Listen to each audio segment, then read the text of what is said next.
This program features live coverage of an African safari and may include animal kills and carcasses. Viewer discretion is advised. Well, good morning everybody and welcome to the best possible start to our day. As you can see, we have a spotted bum that is walking down the road and it doesn't get any better than that. My name is Tristan. On camera I've got David.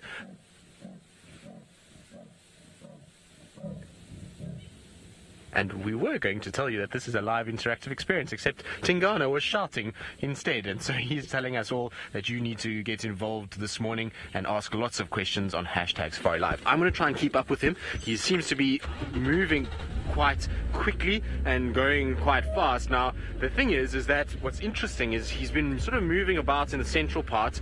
But this morning we were out doing some drone tests, and we had sort of Impala's alarm calling south of where we are now, and it had tracks for Kuchava and the cub together on Leadwood, and he's kind of heading in that general direction. So maybe, just maybe, we might get lucky and we might be able to sort of find him somewhere in that area, or find them with him in that sort of area. It's going to be very, very exciting. And you can see with Tingana, and I get around this corner, that all of our fears about his limp are not really that serious. So he's kind of got a situation where he's walking just fine. Now you can see on the flare that we are on he's sort of loping away down the road, and he's got a slight kind of gingerness to him. He's not really walking very fast, but at the end of the day he's actually not walking too badly either. He's not limping like he was the other night. So his ear is still very sort of droopy, which would be a situation just from I'm sure like a little pinched nerve or something like that. So it will come right. We've seen it with a number of other leopards where their ears just droop slightly after some sort of fight or something like that, and then they kind of come right again and it'll be all okay. So the Duke is just fine. I think he's going to be okay in all of this. I don't think we're going to have to stress too much about him. You know, he's seems to be walking well enough that he'll be able to hunt and find the sort of items of food that he needs in order to survive. So you can see there, he's kind of, I mean, his gait is not 100% right. There's a slight little sort of limp on him, but he's still kind of able to move quite well, and I reckon he would be okay if he needed to hunt as well as even need to sort of go up into a tree. Now you can see in the thermal, it's just amazing how it's easy to kind of follow him along. So these FLIR cameras are just absolutely incredible. You can see he's kind of just walking along, a little bit of a limp that he's got. I'm sure it will ease off. The more he walks, the better it gets. Now, we're going to try and just kind of get onto this path that he's got.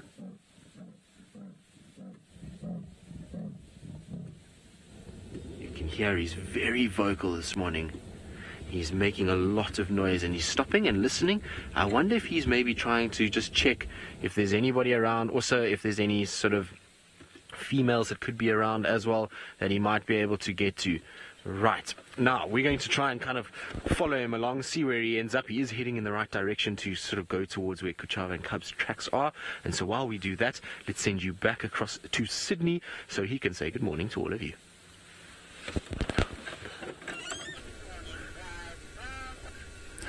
A very, very good morning and welcome to the beginning of my game drive.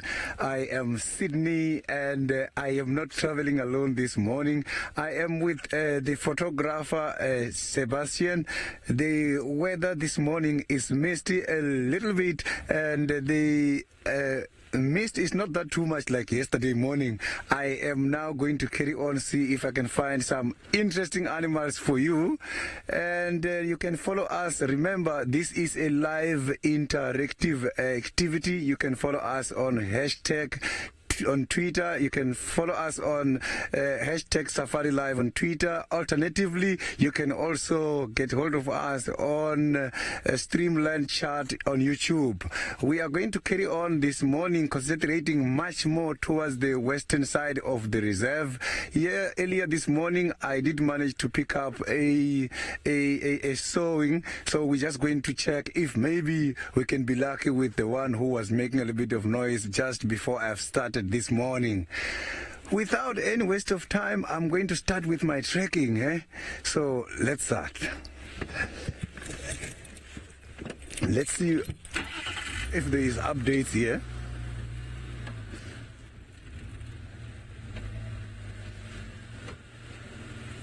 Yeah, no tracks yet. A very, very good morning.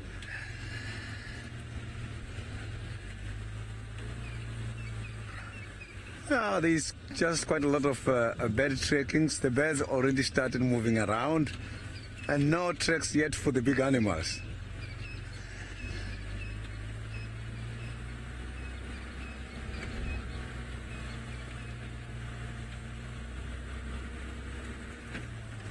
Yeah, the weather is a little bit cold this morning, eh? But it's not colder than 2-3 days ago.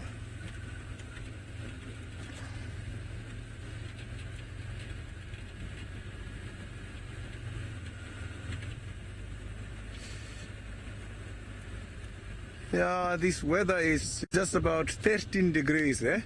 So 13 degrees is a little bit cold, but to the animals it's not that bad.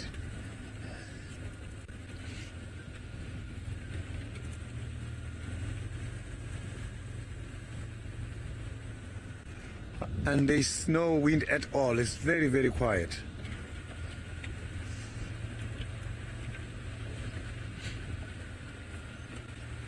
Yeah, from here where I am, you can see there's a little bit of a mist there, much more towards the eastern side of the reserve.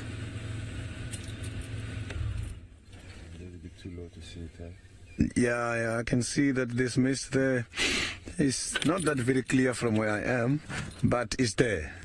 You can see there is white, just white over the trees.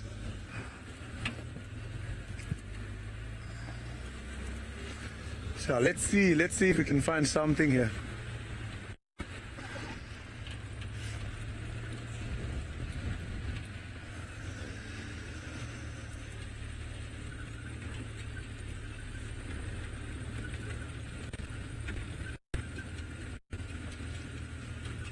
Yeah, still not track.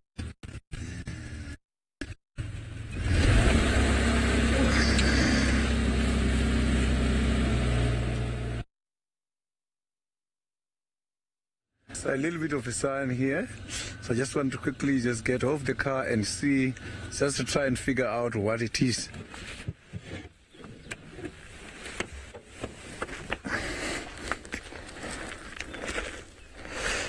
I can see the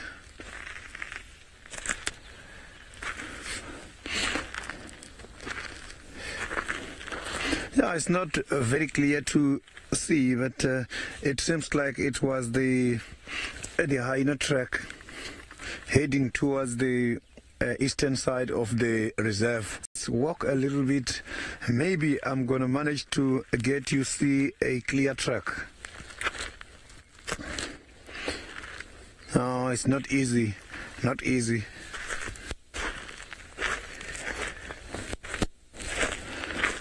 It's not easy, but because we are heading to the direction where these tracks are coming from, the chances are very high that I'm going to manage to find a nice and clear track.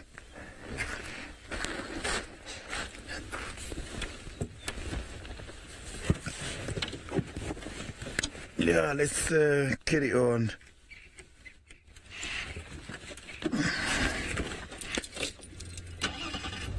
Yeah, the only sign I got now is for the hyena. So was there on here? Maybe it was early this morning, because it doesn't look bad. It looks very fresh.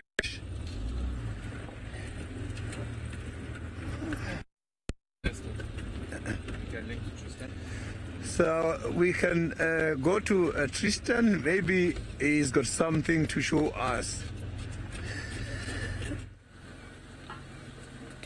Well, indeed, I've got something very special to show you in the form of our Duke, who's moving through the most sort of misty morning, and it's absolutely spectacular. It's so moody, kind of driving through this winter landscape. Mist is settling down, Tingana on the prowl. It's a very, very, very cool way to start your day. So super excited that we managed to find him, and super excited that he's actually looking okay and that he's doing well.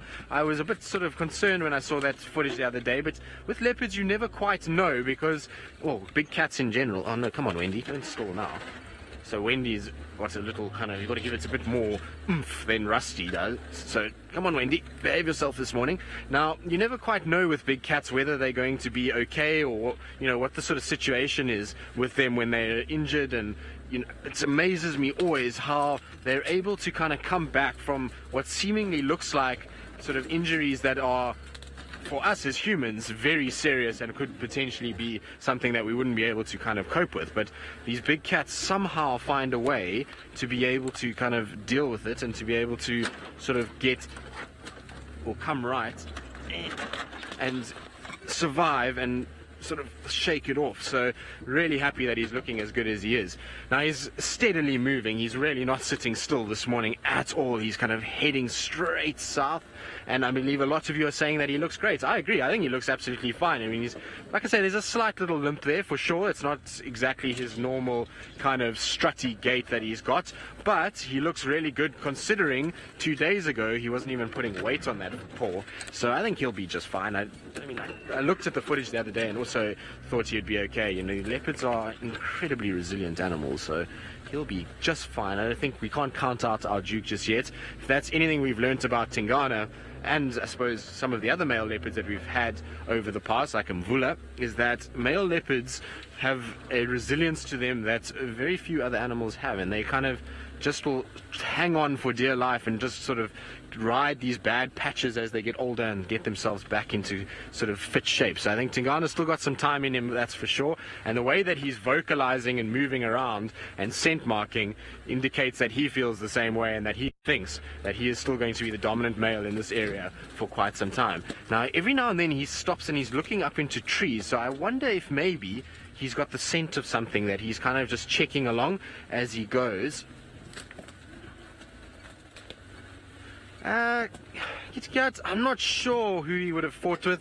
Difficult to say. I mean, I don't even know if it was a fight. I can't see any physical sort of injuries that suggest that he kind of actually got hit in the face by something, or he got clawed or anything like that. It, to me, seems as though, you know, he's just kind of injured a paw, and then his ear in some way has just got a little bit of a pinched nerve, which could be related to the paw, not actually a direct blow to his ear itself. So I don't know. I mean, it's difficult.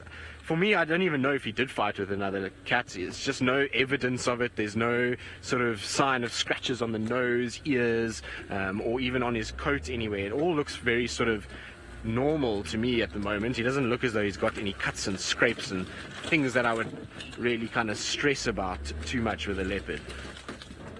Normally, if you find a male leopard that gets into a really serious fight with another male, you have a situation where you'll kind of get cuts and scrapes and all kinds of other things. Now, at least we've caught up with him a bit. It's such a beautiful morning. Like I say, we've got this mist layer. The sun is slowly starting to rise, and we've got kind of Tingana just ghosting through all of this sort of eerie kind of area. It's a very, very cool sort of scene to be sitting in. I'm thoroughly chuffed that we managed to find us. And James and Seb did incredible work using Thelma to find Tingana. It's amazing, this technology that we've got. It would have been much, much harder for us to have found Tingana this morning, because you can see he's not really walking on roads. It would have been kind of track around this block, around that block, try listen, try sort of figure it out. Whereas with Thelma, she just kind of flies in and just makes it very much easier for us. And also it takes a lot of skill from both Seb and James to be able to ID these things in this sort of darkness and on a small screen. And so they've done a sterling job this morning in order to find us Tingana. So we owe thanks to them for this. It's in no way any skill from David and I. Hey, David. No, we just followed directions. At least we can follow directions. That's a good sign. So anyway, we're going to try and see if we can keep up with Tingana. He's going to cross this little drainage line. So while I head in that direction, let's send you back across to Sydney, who I think is doing a spot of tracking.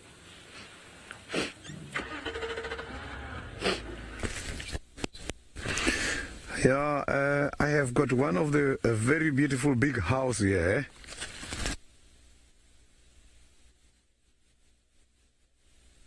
Yeah, here is like an estate, I believe. So this house built by the termites. You know, the termites, they can be able to control the temperature in the up to 36 degrees Celsius. And this temperature mostly attracts the reptiles such as the pythons. The big pythons and can hide nicely inside my mound.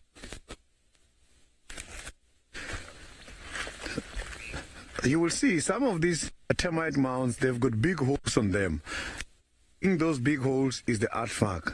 The artifact, it doesn't stay in there. Yes, he does stay in one of these holes.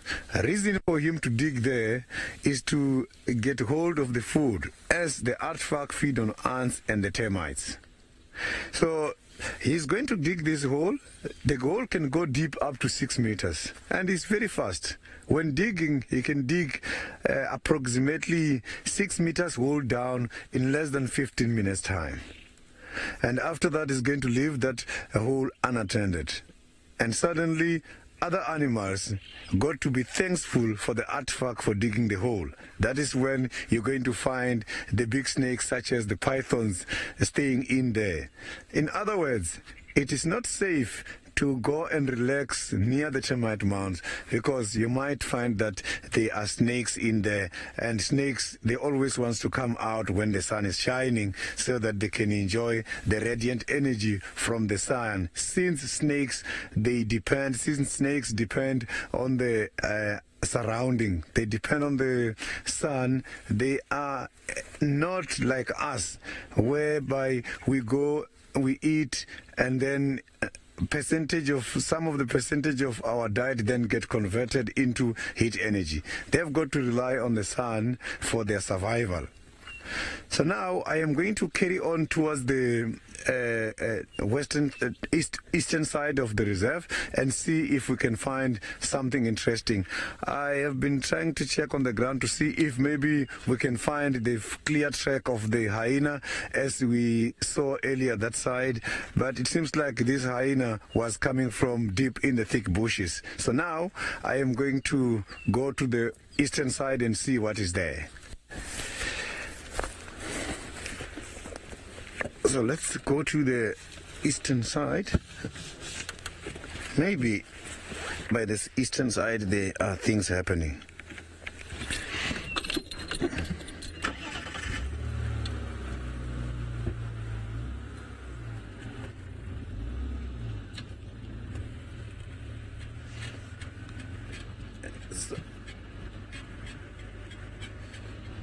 Yeah, I will be heading towards the eastern side now, and I am going to Ralph. He is now at the beginning of the guided walk. Well, good morning, everybody, and welcome to an absolutely spectacular morning out here in the Djuma Traverse of the Greater Kruger National Park of South Africa. Now, my name is Ralph Kirsten, and on the camera, once again, I've got Craig this morning. Now, how's it, Craig, and how's it to all of you? Please don't forget to join us on the hashtag SafariLive on Twitter and on the YouTube live chat. Send us your questions and your comments and get involved on this interactive bushwalk. Now, it's been a great start to the morning, and I just want to indicate this very, very big and spectacular bank of clouds that's making its way over towards us. It's almost like a wave that's making its way towards us from the west, heading towards the east. So I'm wondering if this is the second cold front that we've been expecting.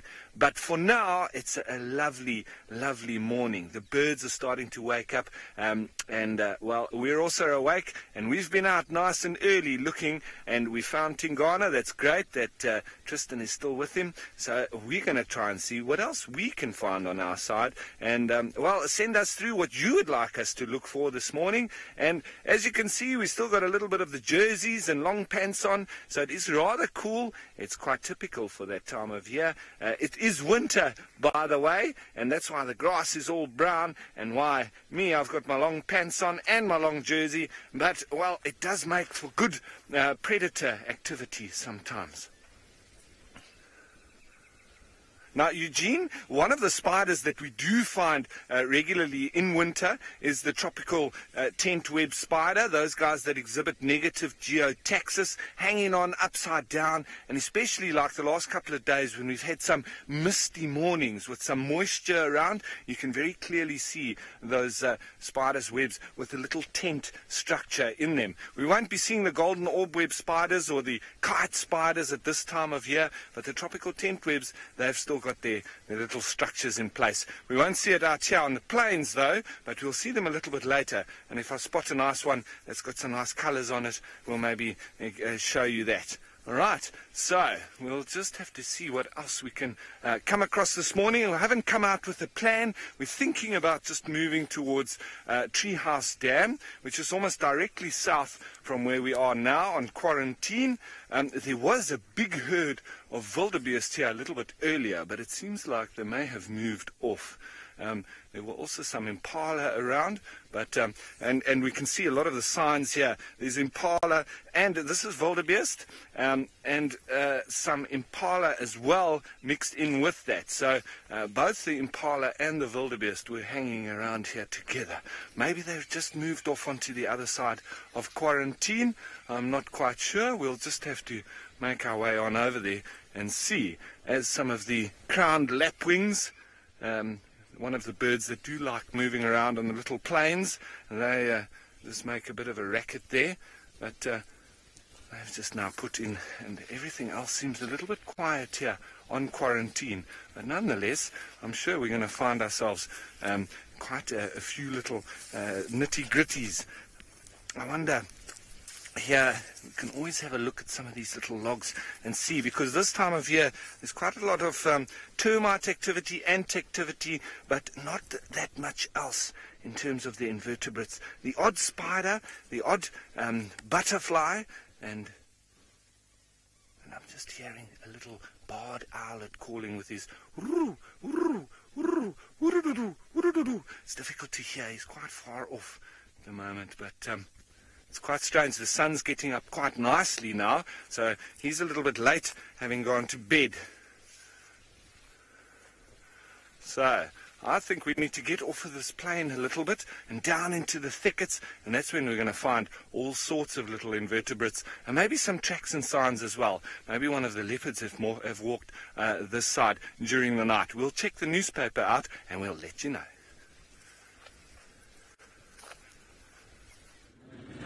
Well, good luck, Ralph. Hopefully you find all kinds of interesting little things and critters and creatures and tracks and signs and all kinds of other things that Ralph likes to get down and dirty with. Right, now, we have left Tingana briefly, momentarily, because he's crossed an area that we just cannot get across, and so I'm going to try and see if I can somehow wangle my way that side. Also, I need to go and quickly fetch James Hendry for a few little things, and so I'm going to head that way. But there are other vehicles that are on the southern side of where we lost him, and so I'm pretty sure that with a bit of kind of patience they'll find him coming out, and we'll be able to relocate him and actually get back in sort of touch with where he is. Now, I'm busy just trying to see if I can find a way through here. So Colton, who's 6 years old, hello Colton, I hope that you are having the most wonderful day, and you're asking about leopards and how fast they move. Well, Colton, depends on what's going on, but if they are just walking, well, then they walk very, very slowly, as you can see. Oh, there's two steenbok over here, little pair. That's not very often we get to see both. I'm sure they're going to bolt off. I'll get to your question now, Colton, but there they go, two little steenbok that are running away, and not every day that you see the two together. So Daddy and Mommy all kind of packed up. Now, so Colton, if they're walking, they're probably walking in miles. They'll walk about, it's probably about 15 miles, no, not even, sorry, maybe about 10 miles an hour, if that, if they're walking. So they walk very slowly. If they're running, they'll run at about 30 miles an hour, so very fast if they are running, and that's because they need to chase down animals, and animals like this steenbok or a little duiker are very quick, and that means that a leopard has to be very fast too to be able to hunt it. Now, a leopard is not the fastest of our big cats, because cheetahs are much faster than a leopard. Oh, sorry steenbok, I'm giving you guys the runaround this morning. I feel like I'm disturbing a romantic lion in this morning with the steenbok, where they all all kind of in the grass having a little cuddle time between the female and the male. So let's hope that that's the last time we disturb them while they're in the grass. So as I was saying, cheetah are much faster than leopards, and even lions are faster than leopards, but that's because a leopard has got the ability to be an ambush predator. So it's got an incredibly good coat that blends it in, and its habitat is generally thicker areas, which means that it can rely more on hiding itself and being able to find animals by lying in wait, rather than a situation where they have to chase animals over long periods like a cheetah would. A cheetah would use its speed and chase very far, whereas, you know, something like a leopard, not so much. Right, so we're back onto the road, which is sanctity at least, because we've gone through quite a lot of vegetation. As you can tell by the bonnet on Wendy, it looks more like a Christmas tree rather than a vehicle at this stage. We're talking about trees and all kinds of other things. Ralph, I think, is still out, and I think he's just scratching around inside the thickets. I'm not sure what he's found, but it will be interesting nonetheless. Well, as we're walking around, we're always looking for all sorts. Now, I'm just going to put my torch on over this. You can see there's a little bit of silk on the side, and it's actually a very deep hole, that. And this is made by a little baboon spider. And you can see that circle there. If I put my hand next to it, that would be pretty much the size of its abdomen, the diameter or the circumference of that circle or that burrow, the hole. And obviously this is from a very primitive type spider called a megalomorph group, and we get two groupings of spiders: megalomorphs, however you would like to say it, and araneomorphs.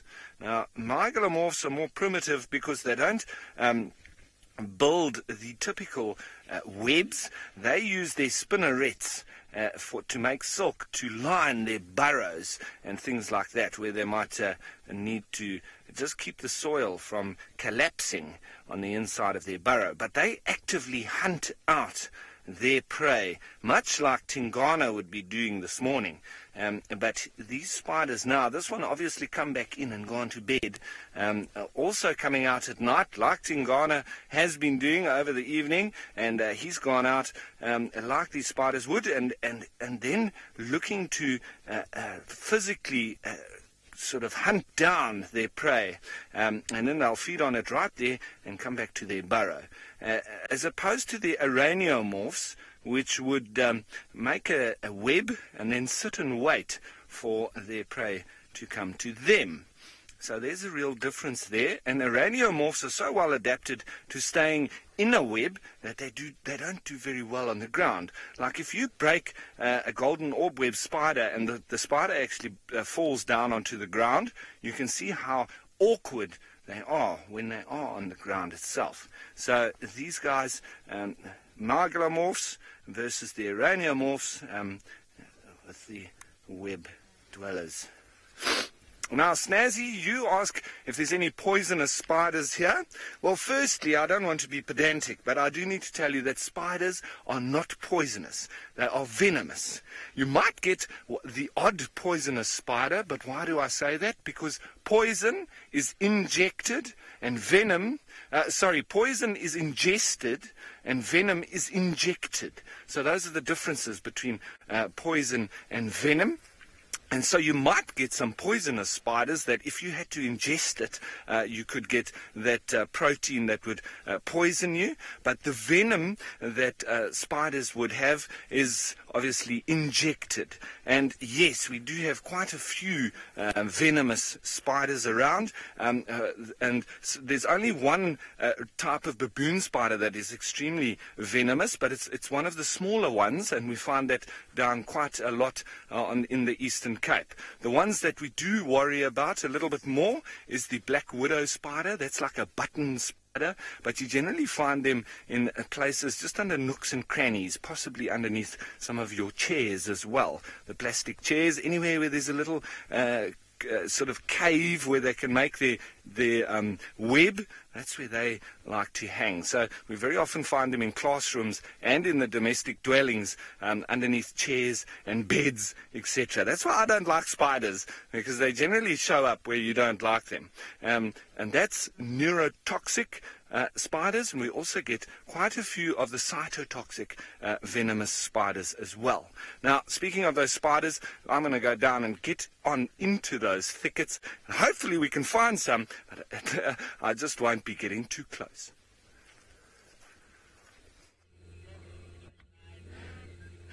Yeah, at this stage I'm heading towards Buffalo's Hook Dam in order to see if there are some cats, some tracks there, so that my investigations on tracks can start from there. I am now just passing by the fire breaks. There's not quite a lot of activities taking place. All I've seen, it was a lot of birds trying to check if they can find something here by these fire breaks. No tracks yet. I'm not yet convinced if I am going to find them at the dam, but when I got there, I'll see what the environment that other side looks like. So I am heading now to Buffalo's Hook Dam to see if we can find anything interesting.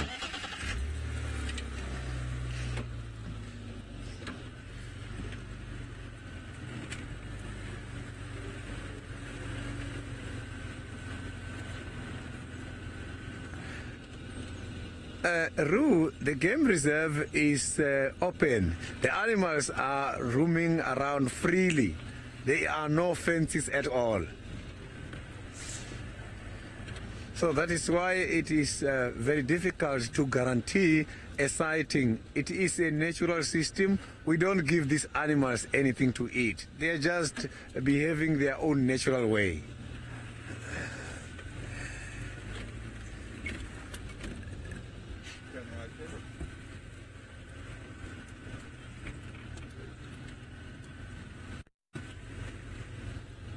Yeah, and Nina, I got your question if I am happy to drive or doing a bushwalk. I prefer to do bushwalks a lot than driving, because there is where I get a close contact with nature.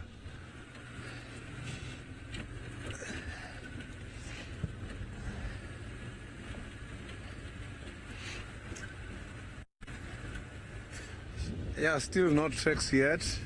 But I'm not very far away from the dam.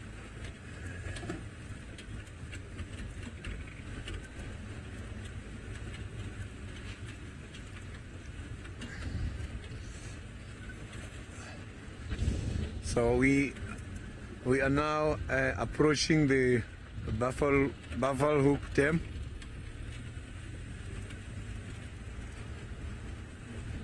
It's nice and cold here by the western side of the game reserve this morning.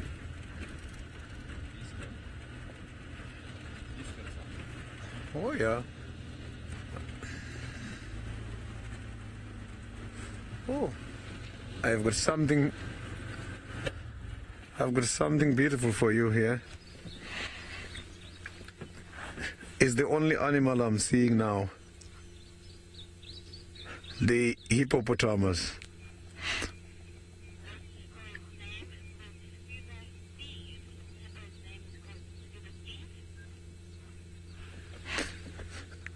Yeah, you can see now it's hiding, so they can submerge a little bit. So the hippopotamus, they just got back not a long time ago.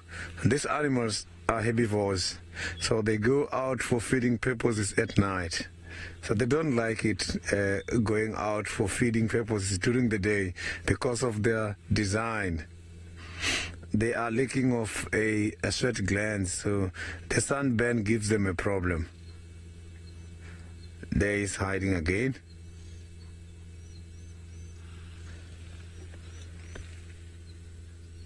So they can go long distances. Sometimes, yes, you can find them during the daytime, but that is determined by food availability.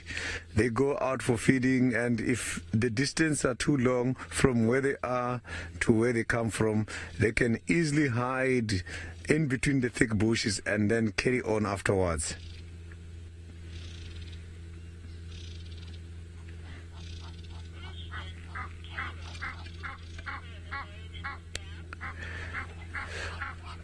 Carol, the number of hippos here by this dam, at this stage, I'm not too sure, as now you cannot see anything. Even the one that I got just now is hiding. So the only one I have seen so far is the one we have just seen now.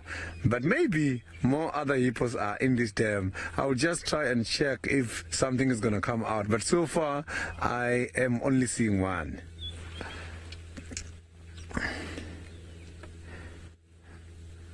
No, it's still hiding, eh?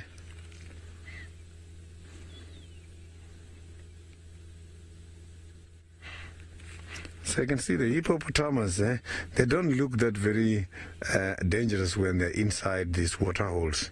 But if you come across them out between them and the water holes, they're going to give you problems. So they mostly display their aggression by opening their mouth and show off their front teeth.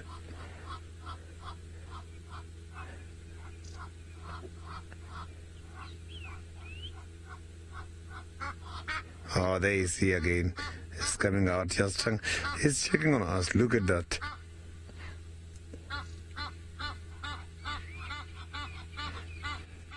Beautiful, eh?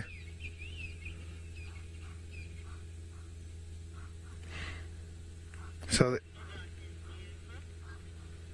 yeah, it's quite a very beautiful sighting. So here is where I thought I was going to find some castrax. Yeah, we are lucky to see the hippos. After this sighting, I'm going to investigate the ground and see if there is some signs. So we are going to track the animals from here.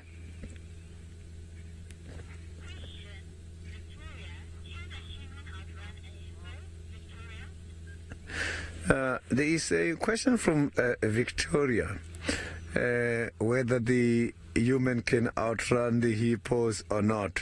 Yeah, that depends on lucky. The distance between us and them is what is going to determine what is going to happen. But hippopotamus can go up to approximately 36 kilometers per hour, and that is too fast. So the thing is, if you are walking and there is a hippo around and you're not aware of that hippo, the moment the hippo is going to charge, you will realize later that he's coming, and that is where he's going to catch you. So I will always advise that if you know there is hippopotamus by the water holes, you don't have to walk around there, because you might get yourself in trouble.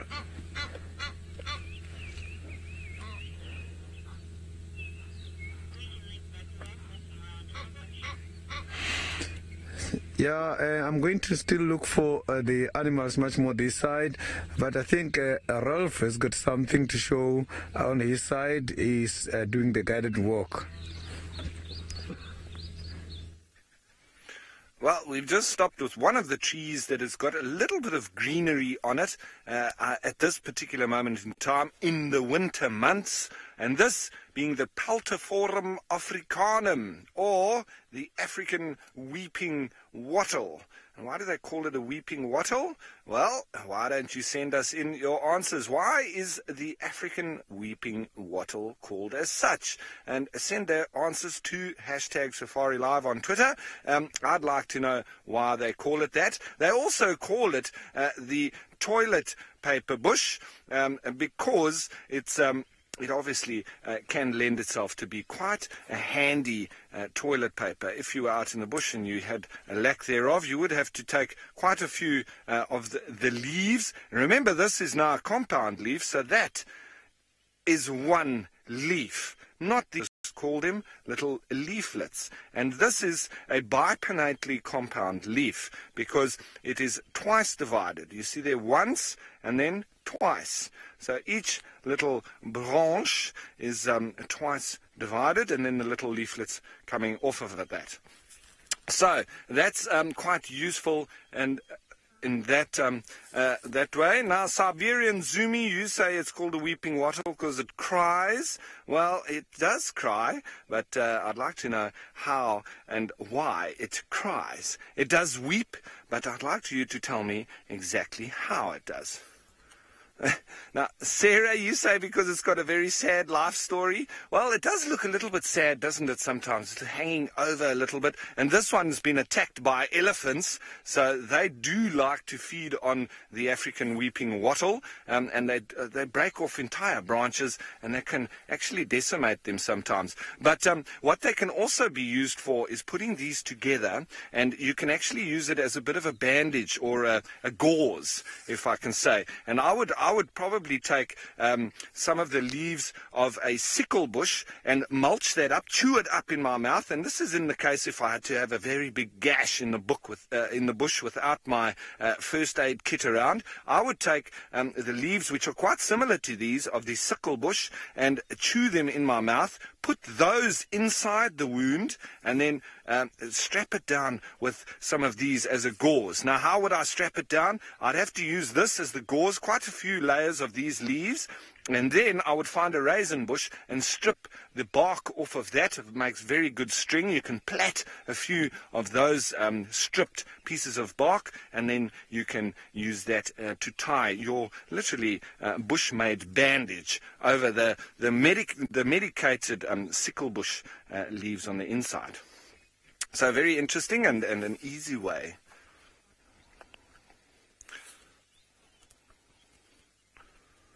Now, Safari Cell, you are correct. There's a little creature that lives on the branches of the weeping wattle, and what they actually do is they're called spittle bugs, and they will make their home just on the edge of a branch. Ooh, there's little ants that are walking up and down this branch, and what they do is they excrete like saliva around their body to stop themselves from desiccating in the sun. Desiccating meaning to dry out, so they stop themselves from drying out by putting this layer of foam around themselves, and they keep doing it. So you land up having this dripping or weeping or type of raining bush, and because we do actually call it one of the rain bushes as well. So it's got a few names: the weeping wattle, the rain bush, or the toilet paper bush. But, well, it is a very nice, soft bush as well.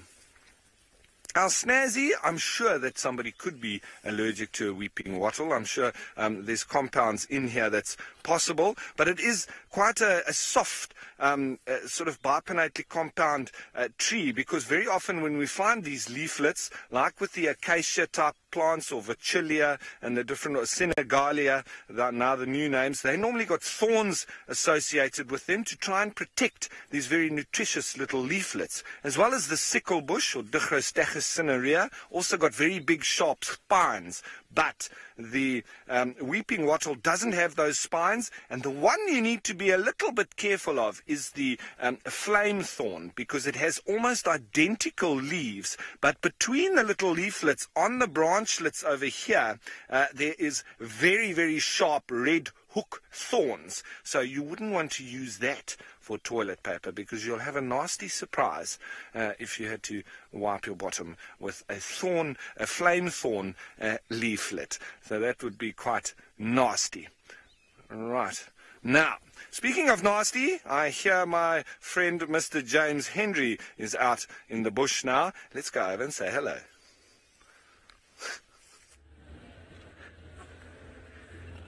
What? No. I'm not nasty, am I? I didn't think I was that nasty. Anyway, yes, here we are. Good morning, everybody. It's a very confusing drive, I'm sure, because there are thousands of different people on the same cars. And if you were watching the part of the morning when we were doing our thermal, I nearly called it hide and seek. No, search and ID. You'd have noticed a whole different suite of people on the cars. Anyway, we're getting a whole lot of little bits and pieces that we need to do, so that's why I'm driving towards Buffelshoek Dam on Wendy with David, where Tristan was. So that's what's going on here. Nice to have you with me for the next little while.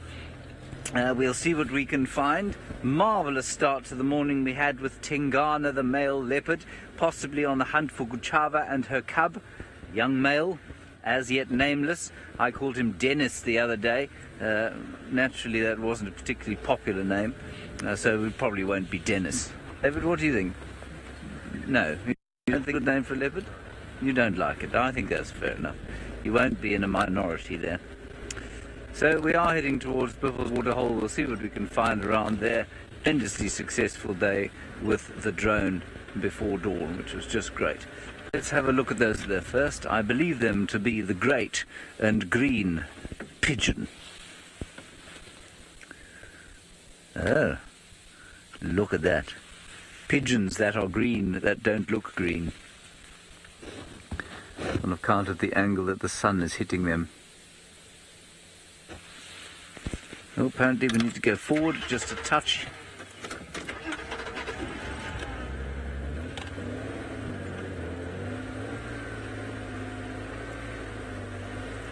Yes?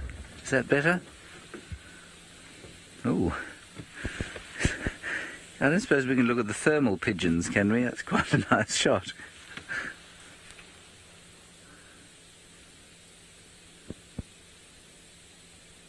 Right, purple pigeons. Look at those beautiful purple pigeons we have, pink pigeons on a purple tree. Imagine finding a bird actually that colour. Now, while we're on that shot, it behaves me to say that I have said that the feathers of a bird actually more effectively insulate it than the fur of a mammal, and I still think that's true. Because I think if you saw a mammal sitting in there, it would look a lot hotter. Except, of course, when you look at the head of the pigeon, which is a little yellow hot spot. Okay, let's go back to the normal picture now, if that's all right.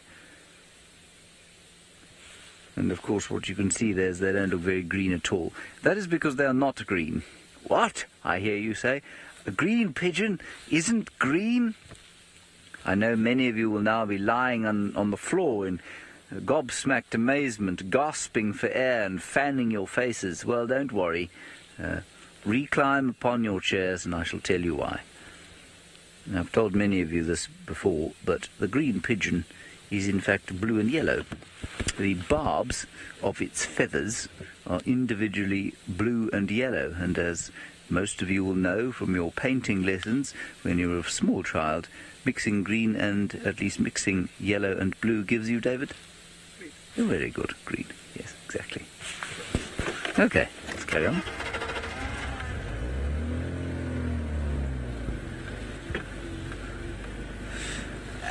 Robin, I'm not sure that it's sensitive enough for the flare to show the extra heat of an injury. So if you have a cut or an infection, perhaps, and the injury site or the infected site becomes hotter, I'm not sure how much hotter it becomes, and I don't know how sensitive this is. You might be able to set it to a range that it would pick up, or, you know, set it specifically enough that it might pick up the difference. You know, you set the coldest temperature and you set the hottest temperature. So if you set the temperature at around, I don't know, 35 degrees or so, and then or 28 new temperature at about 40, you might be able to pick up a difference. But I don't know. I think technologically, I don't know enough about this to know if it's able to do that. I know the Johannesburg airport that tells you if you have a disease or not when you get back. I don't know if we're that sophisticated. All right, losing signal. Let's go back to Sydney.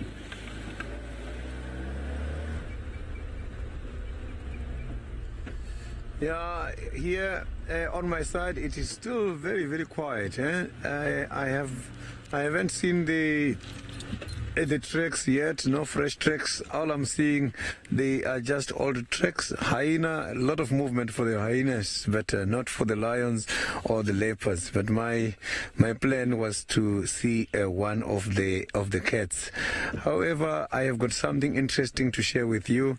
If you can just look very nicely here in front, we have got a very lovely tree. This is what is called a sickle bush. A sickle bush is one of those trees that can be used in order to do a lot of things. So I just want to show you this tree nicely. You can see they've got some kind of spines. They don't have a thorn. I know a lot of people, they do have a confusion between a thorn and a spine. A thorn, if you can check, nothing grows on it. A spine, something grows in it. So this is a modified stem. So you find that by the thorn, just next to the thorn, there is a bud where the branch is going to come out. Here on this, the leaves, they come right on it. So these leaves for the sickle bush, you can use them. People, some of the African tribes, they come and chew the leaves in order to relieve the hangovers. You don't have to swallow them. You just have to chew them and then spit them out. The sickle bushes can also be used in order to treat the scorpion stings, insects bites, as well as the snake bites. And some, they've got traditional beliefs on this. Their belief is that if you've got a sickle bush at home, it's going to chase away the evil spirit. So you can see that it's quite a very important tree in Africa. So quite a lot of different tribes, they have got different beliefs on sickle bushes. So the animals such as the elephants in some of the areas, they prefer to eat a lot of the sickle bushes together with the acacias, because the sickle bushes and the acacias, they contain about 80% of protein, and that is what the big animals are looking for in order to help push that very big weight. So I am going to carry on now and see if we can find any of the cats in the area. I'm just going to go around and do a loop and pass by the buffaloes, hook them again, because that is where I am very suspicious there is some cat activities taking place. Yes, no tracks yet, but my hope, I still hope to see something.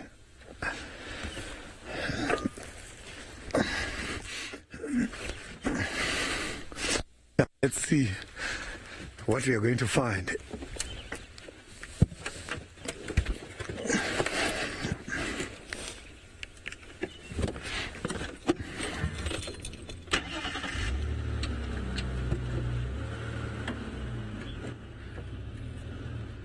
Yeah, we can now go to Ralph by the bushwalk and see what he's got.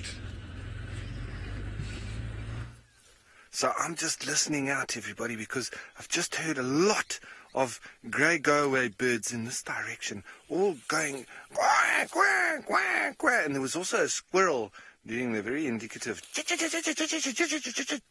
So we're just stopping and listening now and seeing if we can hear anything. But while we're doing that, let's move down here a little bit, just towards this little bush here, and see, because I see some spider webs in the glowing light here. I just want to have a closer look and see what spiders it may be. Now this one down below here, I'm not sure if there's anybody present. Oh, there is somebody up there at the back. There's one there. Oh, there's one hanging there. Now, Carly, I haven't eaten a spider on purpose, but I do know that there's some kind of statistic that every human eats something like 5 spiders every night while they are sleeping. I don't know if that's correct, but I'm sure that all sorts of tiny little spiders are swallowed by us every night. Now, I don't know if you can see here, Craig, there's a tiny little spider here. Looks like a mercury spider or a dewdrop spider there. That's a tiny little one. Now these are little kleptoparasites that live on other spiders' nests or webs. And this almost looks like it's from an orb web spider. It's quite golden and thick, very thick sort of strands that we have here. But and there's all sorts that are living in here now. I don't think that those ones that we saw up the top there are the builders of this web either. I believe that this is an old orb web spider's web. And it's quite interesting because very often the anchor ropes are non-sticky. You can see there, I can touch that and no problem with it.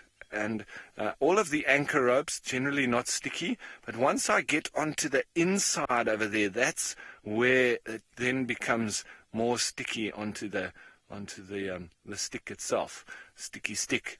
But so it's all down to the spider, which decides what kind of protein to put into the web or the silk that it is laying out. And obviously one of nature's toughest substances or materials that you could find, that being the spider's web and the protein thereof.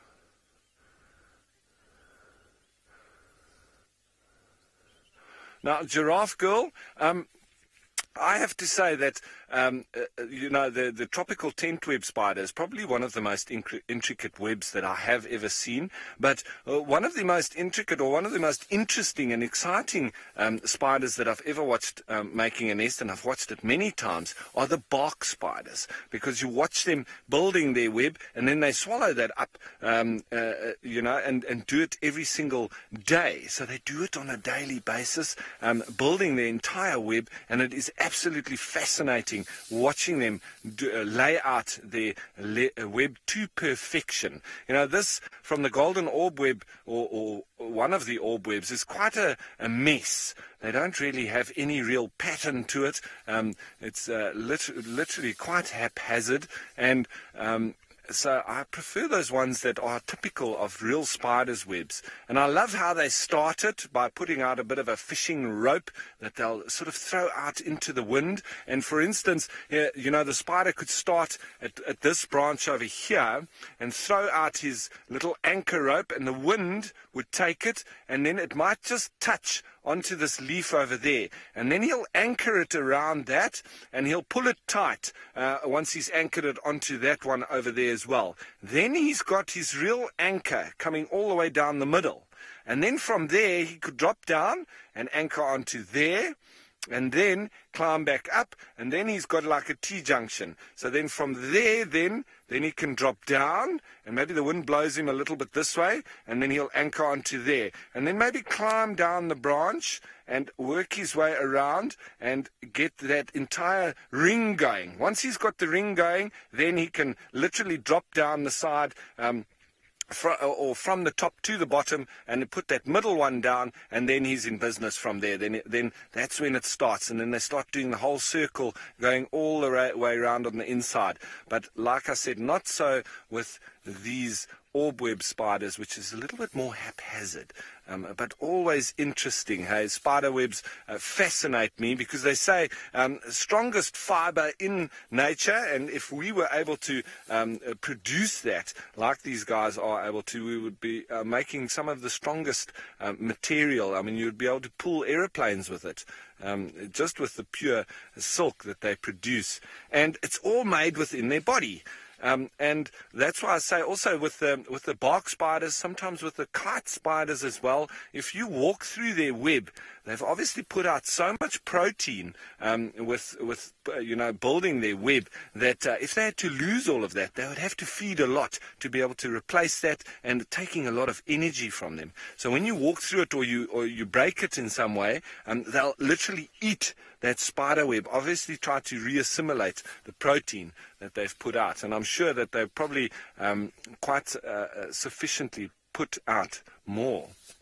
Now, Anna Marie, not all spiders' webs have equal strength. I mean, for instance, if we look at this, I'm not sure what kind of little spider this is, but it's obviously a tiny little spider in here. And this is obviously much thinner and with much less strength than what we have on this web over here.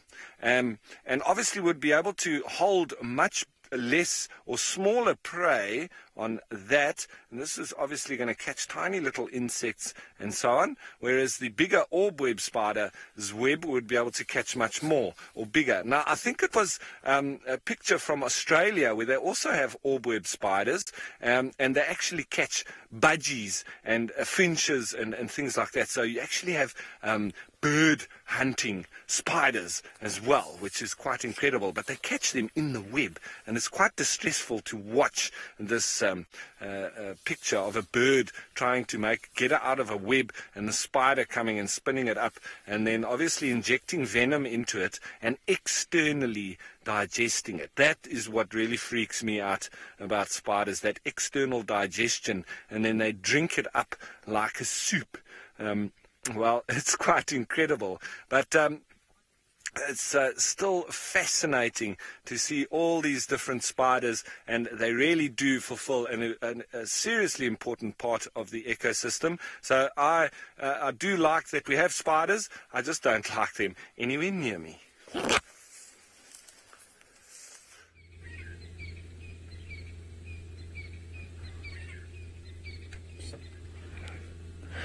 Yeah, all I've got now is the elephant tracks. You can see some markings on the road. They are not that very pretty fresh as the tracks for last night. So it means here in this area there is quite a lot of activities taking place. It's not only about the cats and the hyenas. So look, nice and clear, eh? So we are now going to carry on and see if we can find one of these cats. Tandy will be nice. So I am going to now hang around the area where the last sighting was and see if we can find a Tandy in this game reserve this morning. So let's carry on.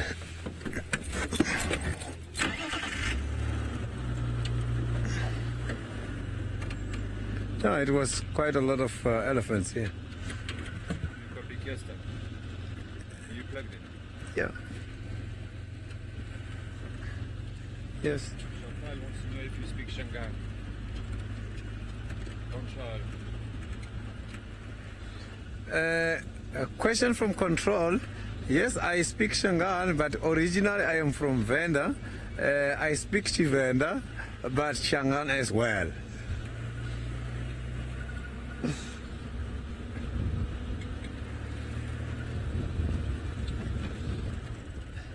So Shangaan is not it's not a difficult language, eh? Yeah, it's not close to what I speak. It's not close to Chivenda, but I can speak Shangaan fluently.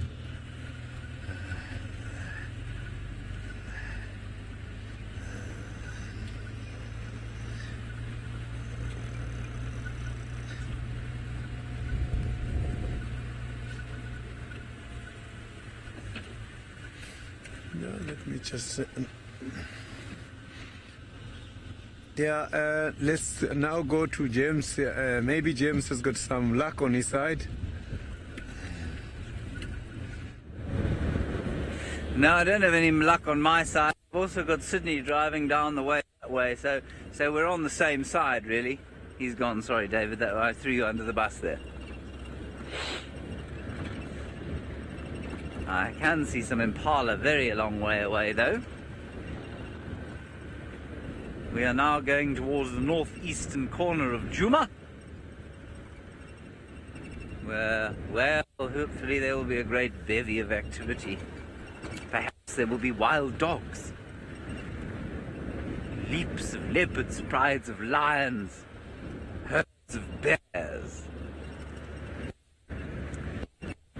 We thought we'd find a bear today on the drone, actually. Flying above an animal. It looked like a bear. No idea what it was. It wasn't common here.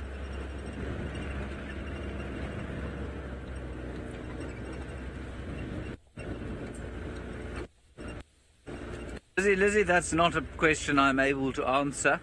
In this particular area, I guess it's probably the high-profile animals, the cats. You know, leopards and lions are being constantly researched in this area, cheetahs if you can find them. In the Mara, there's a very extensive spotted hyena project going on. There are lion studies, there are cheetah studies. I don't think there are any leopard studies over there.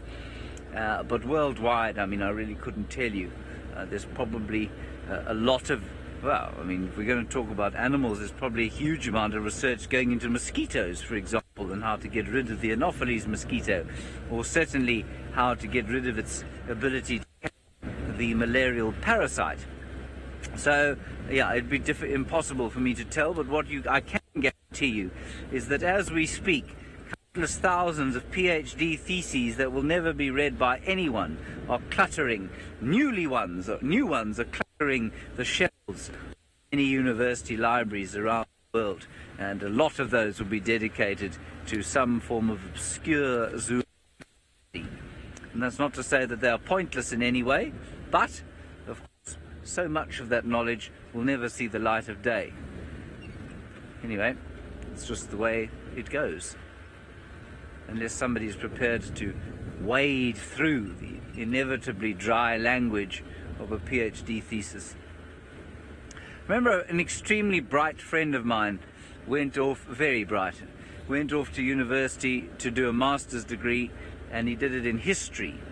And he was a conservationist, so he did it in the history of the Springbok migration, which was a migration of our national animal, the Springbok, in their millions across the Karoo during the various parts of the 19th century until they started fencing off properties for sheep farming.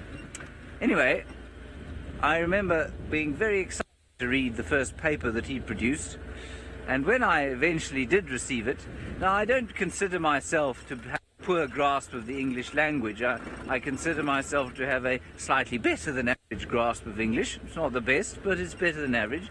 Well, I didn't understand one word that this guy wrote. And so while the 3 or 4 peers who read it and then had it published in a journal somewhere, I'm sure they thought that it was very clever, it really struck home to me how the language of academia so seldom is accessible to people who would find it the most interesting. That is a rather long-winded answer to what is the most studied animal in the world at the moment, for which I cannot give you an answer. I'm sorry about that, Lizzie. One does what one can, though, you know. We are now on the eastern boundary of Djuma.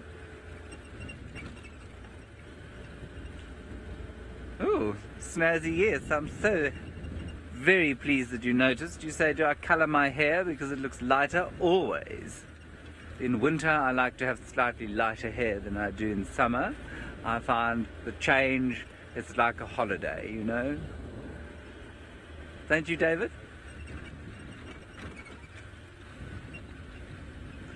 Snazzy, you do know that I don't have any hair, don't you? There's not much there to colour. Yes, exactly. It's not actually colouring or going lighter. It's just getting greyer, what remains thereof. Of course, when I started here, I couldn't bear the thought of showing my bald head to the camera. But now, well, what can one do? When I found out what implants cost, I decided to just go with it. Also, I do find that a lot of people who get these implants tend to look a little bit like a toilet brush afterwards. I'd rather be bald than look like a toilet brush.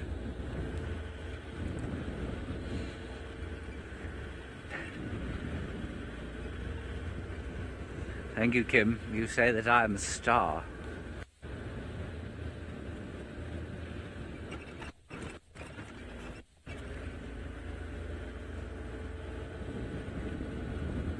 I'm now not going to report any more of these comments that are coming my way, making me blush.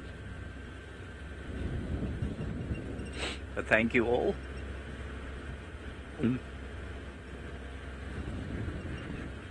Right, we're going to turn down here while I find a little spot. We have to do a little piece to camera, not in front of you.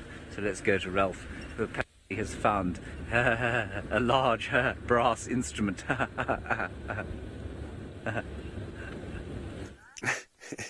Not quite sure what that is, but well, I wasn't quite sure what this was either when we first saw it, but let me just turn it over a little bit, and you can see that this thing that we're looking at. There's two of them, but it is obviously a big tuber or a storage part of a root system, and it's been dug out most likely by a porcupine who's then also started to feed on it.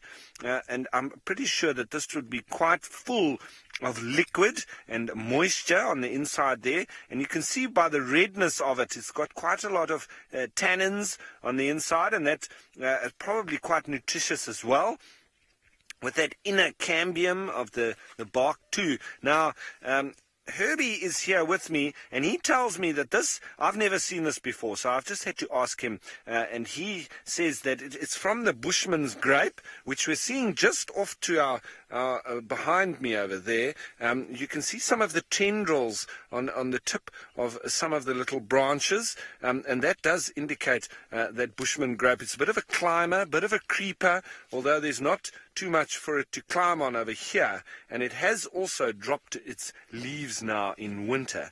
But so it's a little bit dormant, but obviously this porcupine has dug this out, and the roots are coming from that plant and would have been attached there, so dug this out and started to feed on it. Now, Herbie, he's been telling me what the uses are for this, and well, I was going to tell you, but I think it's probably better if Herbie tells you himself, because he's the one that knows all about it. Now, Herbie, what are these used for with the local communities?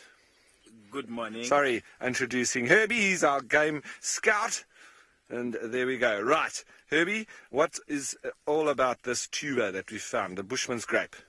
So the Bushman's grape, the locals are using it for medicine and to treat different diseases. So their belief is that, see, they are joined by a string, as you can see here, one tube to another joined by a string. And in that particular case, they believe that if one of the locals is sick, using this bulb, it will help the patient back to its normal health. And it can be used for blood purification.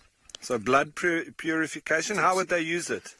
They'll just dig up the roots, boil it, and suck the juice like you do with tablets, like 3 times a day.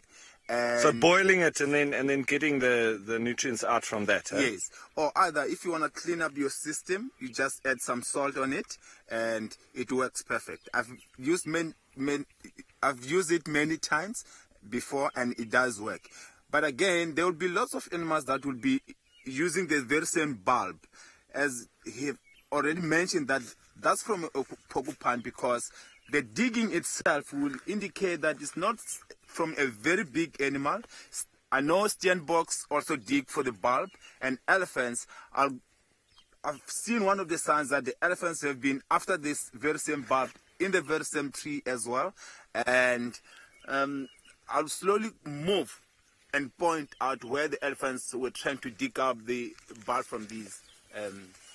So, but that's very, very interesting, hey? So blood purification, steenbok would feed on it, as well as porcupine, and now you're saying that elephants as well, they obviously dig around these Bushman grapes. As you can see here, the whole digging from the elephants. So they've been pressing with their feet, obviously trying to dig out here next to this, obviously in search of these bulbs, and they can probably smell it as well. And if you come and have a look here, it's also more porcupine digging, so he's probably been excavating and trying all over the place, and then eventually would have got himself that nice bulb over there. So very interesting, and a lot of the bulbs that we do find around, it's quite incredible, because the locals use them for all sorts of different medicine. Now, Dr. Rob, you say that the porcupine didn't eat much.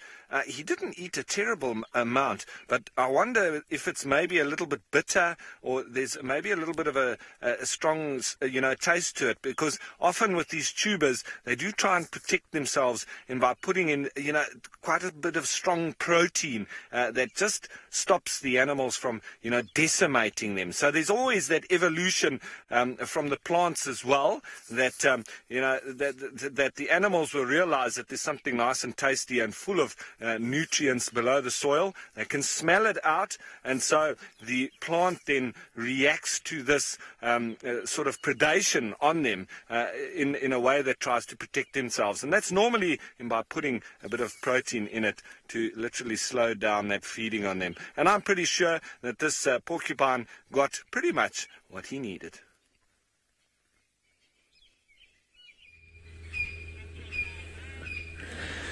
Yeah, I've got a very beautiful birds there. The francolins, you can see they are trying to forage, yeah? And it seems like there's quite a lot of insects available. And this might be one of the questions. Why are these other birds leaving Southern Africa to Europe, whereas there's still food available here in Southern Africa? So this food is not enough. The insects, there's only a little bit of them available by this time of the year. So these francolins, they're just trying to forage whatever is available now. So the birds, they've got a very good advantage because a lot of them, they are not specifically targeting the insects. Some, they eat both insects and they also eat a lot of fruits. So these birds, they've got a very interesting breeding behavior. The francolins, they are not like the small birds and some of the big birds that are nesting up by the trees. The francolins are ground dwellers. Yes, they fly and sometimes hide up by the trees just to avoid predation on the ground. If you can check these birds, when they hatch eggs, they are little ones. When they come out of the shell, already the little ones can see, and they've got feathers, can also fly at the same time. So that is something which is different completely from those birds that are nesting up by the trees. Because on the ground is vulnerable. If you can check those that are nesting up by the trees, when they come out of the shell, they are blind, eyes are closed, and they don't have feathers. There has to be a development of quite a lot of stages for them to be ready and have everything. Because by the trees, arboreal birds, there is no much danger there. They are not facing a lot of danger.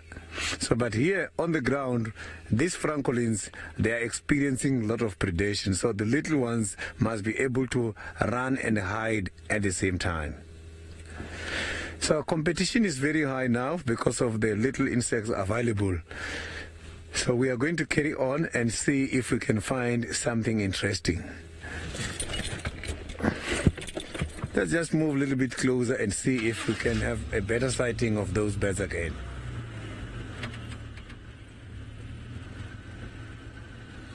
Yeah, there is a question from Orin. The Djuma Game Reserve is on the western side of the Kruger National Park, and the fences between Djuma Game Reserve and the Kruger National Park has been taken down. Now animals from here can go to Kruger, and Kruger animals can come to this side. So in fact, we are part of the Kruger National Park. We're just a private concession on the western side of the Kruger National Park.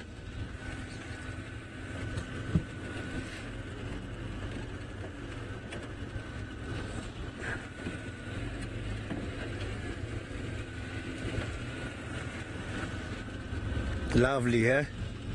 It's quite a lovely morning, although it's difficult to find cats.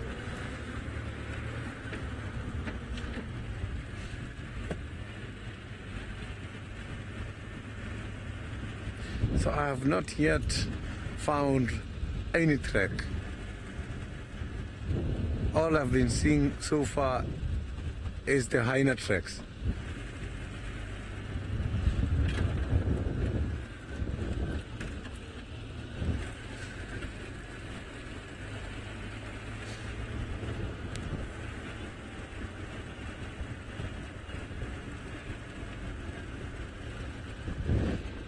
I didn't get the question very well. If you can repeat that question, Control.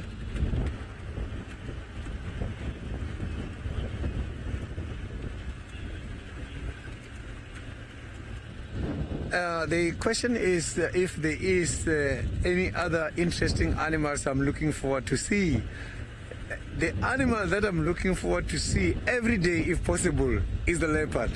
But I don't have any other specific new animal to see.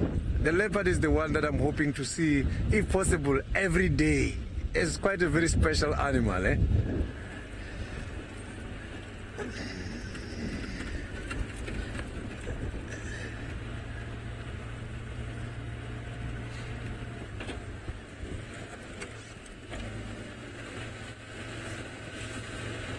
Oh, this is just a little bit of the hyena tracks.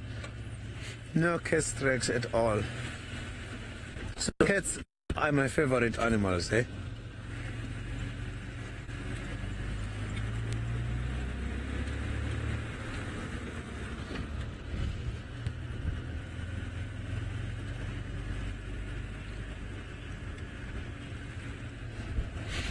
Yeah, let's now go to the bushwalk and see what the bushwalk is having for us this morning. Well, I'm just walking on over to one of our little dry pans that we have in the area. Now, this is called Pangolin Pan. It's near to Chela Pan, and this is still a little bit in the south central section of the Djuma Traverse. Now, in summer, this would be, I would probably be standing in just a little bit over knee-deep water, and you can see that at the moment it is completely dry. It's like solid concrete underneath here, and so this would be a lot of clay that is in here, and it would literally act like a real pond making swimming pool. Very fine soil to it. So this would be mostly coming from your volcanic rock, but not granite. It would be more of your darker soils, and there, so very fine and quite fertile as well. So very, very fine soil to it, and making an excellent base for a lot of these little pans.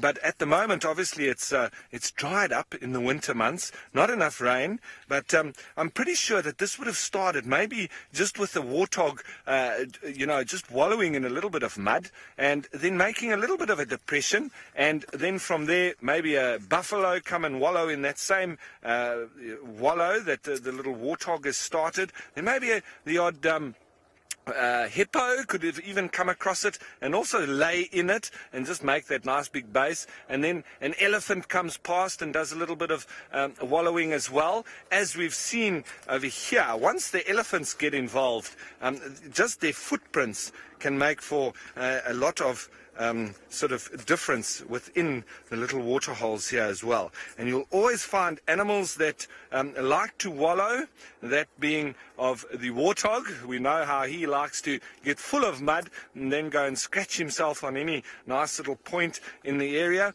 Buffalo, they like to lie up in a big wallow like this as well. And as the tracks do show, even elephants, but they don't really wallow. They'll come and walk through here and take the mud and the water and throw it on themselves. And then what we can do is we can actually look on some of the trees just nearby, and you'll see what I mean by them going out and then scratching themselves. On that branch over, on that little bush there, you can see that stuff very close to the ground, most likely that of warthogs. But if we come out a little bit here, we can see a very clear one that has been a post and probably been used quite extensively by all the animals coming past.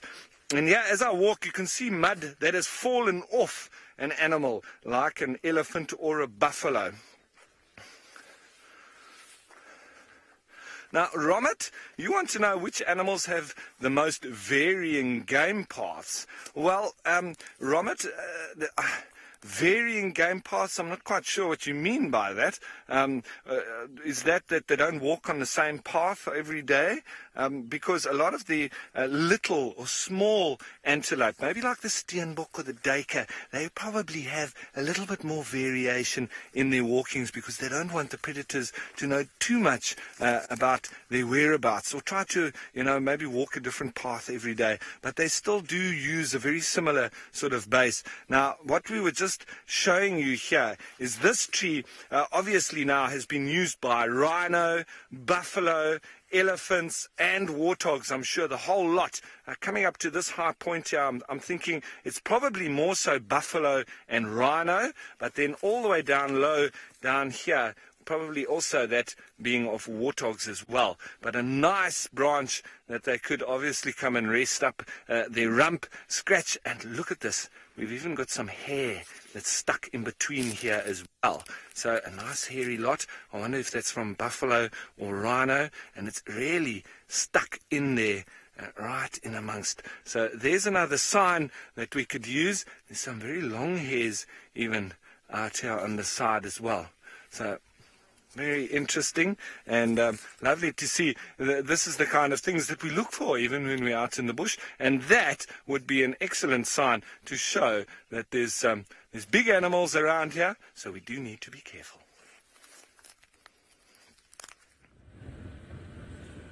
Yes, you must always be careful when there are big animals around, everyone. We are now on Leadwood Road, which is in the eastern southern sector of Djuma, around about where Tristain thought that he had tracks of, well, he definitely did have tracks of Guchava and her baby Dennis. Not Dennis, sorry. We're just going to have a quick look around here, and then we're going to go back to Tingana, who's flat in the grass, not too far from here. I just thought it might be quite nice to meet Guchavi again. There's a great upheaval on this border here, where this road and the one to the south, which of course is the boundary road, is the border land between Tandi's territory and Guchava's territory. And I suspect that the border dispute we had last week, if you were with us on Sunday, you would have known, of course, that we had a border dispute. David, do you want me to drive like this so that I can be in front camera? The border dispute we had on Sunday last was very interesting, and it reminded, I was kind of confused about it, of course, because one thinks of these leopards as being exclusively territorial, which they are, but I was reminded, and I was doing a little bit of reading the other day, that these cat territories, although they are very defined, they do shift. Here are some Wasserbok. We can look at them. Hello, Wasserbok. Have you seen Guchava and her cub Dennis? Not Dennis. You haven't, have you? No. Anyway, so what could be happening is that Tandi is feeling no pressure from the north, and so she spent a lot of time up in the north, neglecting the southern parts of her territory. Guchava could be feeling pressure from the south, from Sipuyi, a leopard we have yet to see on drive, but a leopard that lives to the south of Guchava. And so there might just be a shift in territory. Guchava saying, come on, Ma, shift over. I need a bit more space up north here. You've got all of that stuff, so, you know, let me in. So that might be what's going on here. Tandi certainly seems to have spent a good deal of the last little while in amongst the southern parts of her territory. I'm just looking with my binoculars. Fascinating.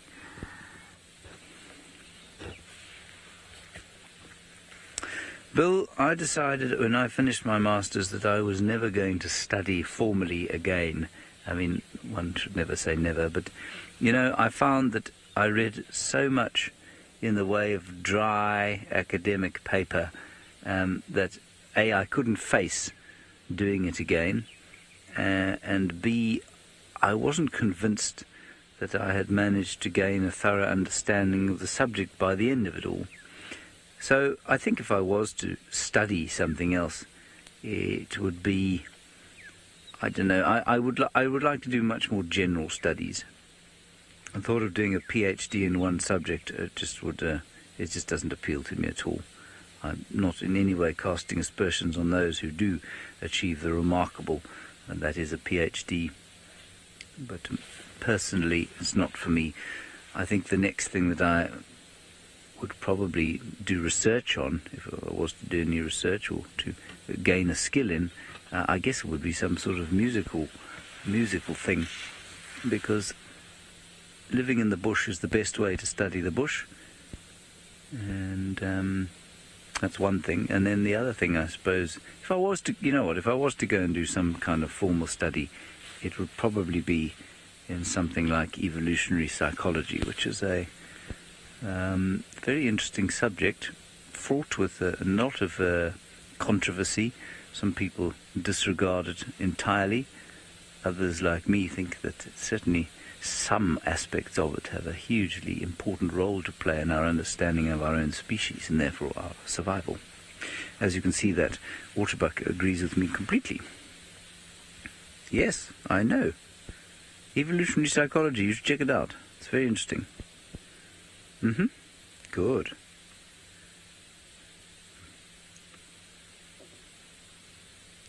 Yes, Victoria, the common trait of the waterbuck, of course, is the heart-shaped nose.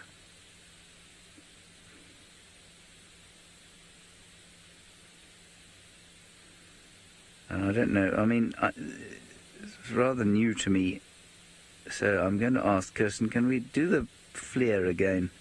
It's just such a remarkable picture.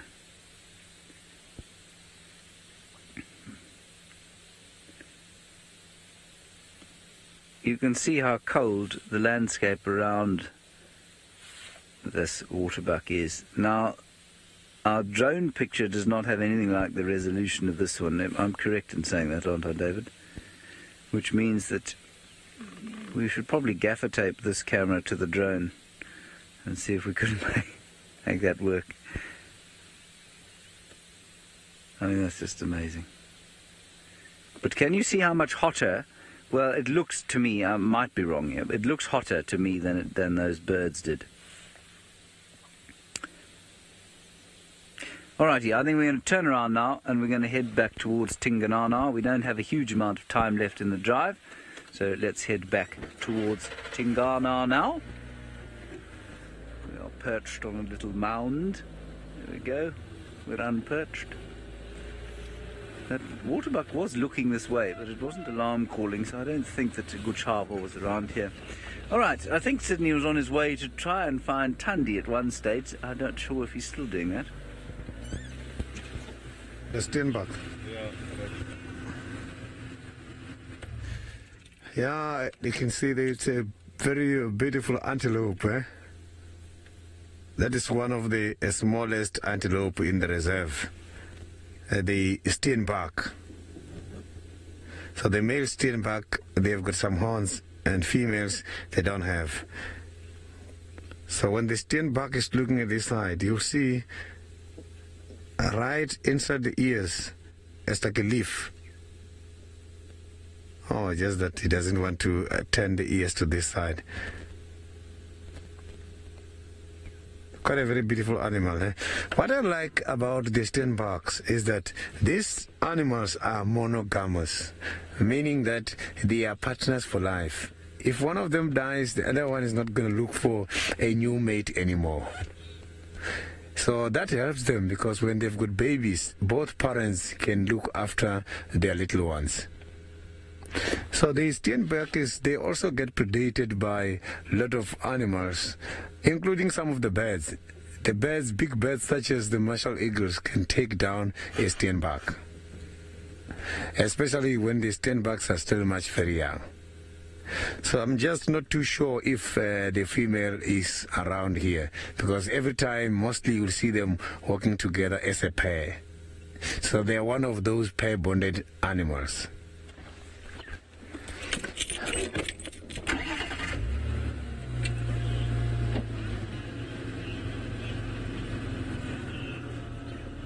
There is a question from Raj.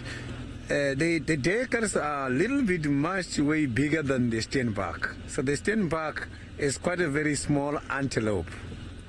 So the duiker is bigger than the steenbok.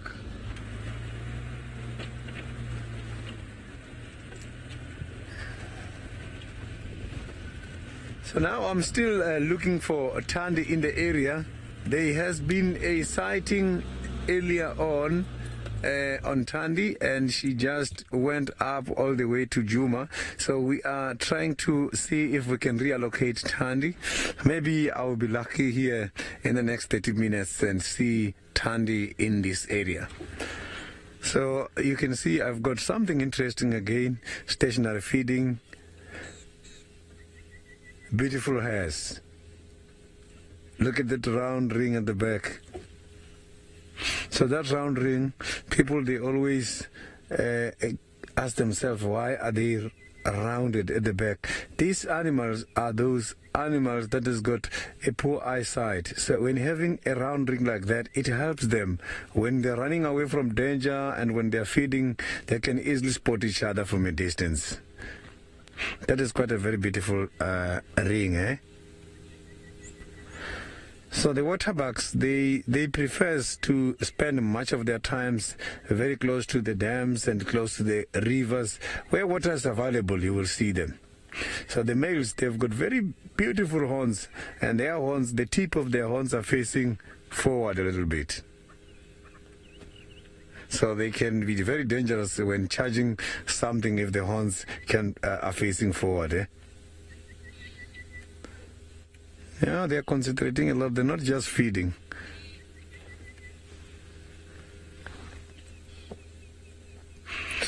So you can see they're just grazing there.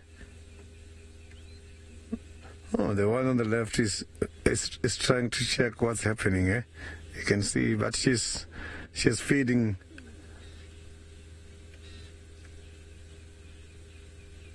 Now she's chewing. If you can check how they chew, it's different from the big animals such as the elephants. See, the elephants don't move their look at that. So the elephant don't move their jaws sideways like what that waterbug is doing. So the elephants will then eat, grinding forwards, backwards.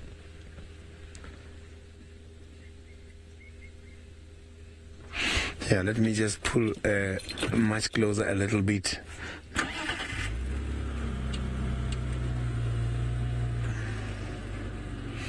So we are still in Tandy's territory. So Tandy has been spotted, and it's not a long time ago. The chances are very high that we can find Tandy in the area here.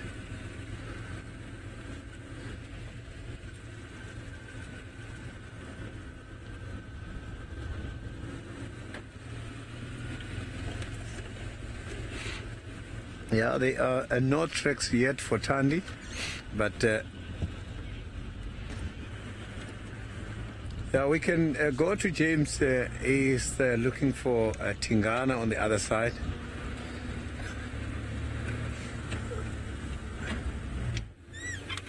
We are on the other side, and we're about to pull into a sighting with Tingana, the male leopard.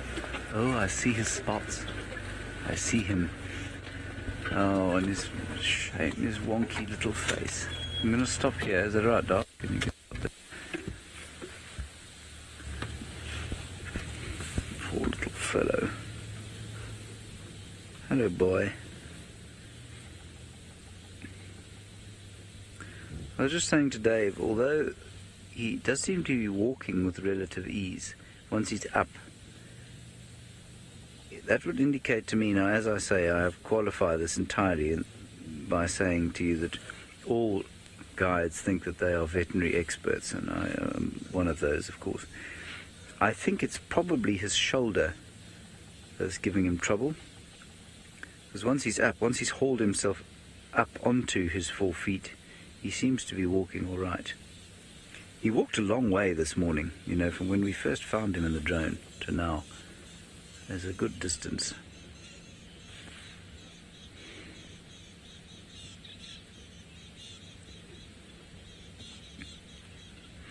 No, Matt, unfortunately we can't, and that's why this is a worrying time for us all. We don't take these cats for medical care. We, in theory, let nature take its course. I say in theory. I mean, we provide artificial water, we burn fire breaks, you know, we put roads everywhere, So to say that we don't intervene here and we make clearings in some places, to say that we let nature take its course would be, well, I think a little bit of a stretch. But generally with animals, what we don't do is bring in medical care unless they're endangered. And of course leopards are not endangered just yet. If we had some kind of obvious cut or some kind of obvious slice to the skin, then they might, something easily fixable. But this could be a torn ligament, which we couldn't fix with medical care. All right, we're going to have a look at the infrared image. We were asked a little bit earlier about whether or not you could see an injury, not infrared, FLIR, thermal image. I don't think we're looking at his injury there. I think all we're doing is seeing there the heat coming out of his ear. I don't think that's an injury at all. I think if he was to turn the other way, you'd see exactly the same thing coming out of his less gammy ear.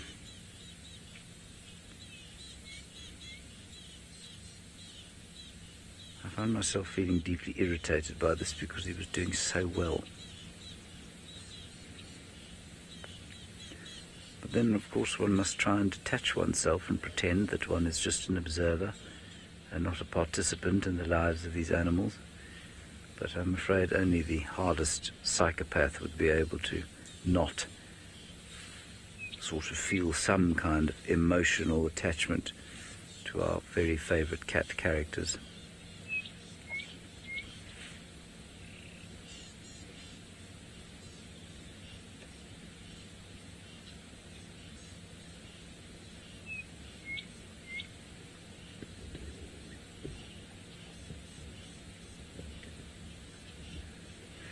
No, Joshua, they rely on absolutely everything. They rely on their immense strength, their ability to ambush, and their extreme speed.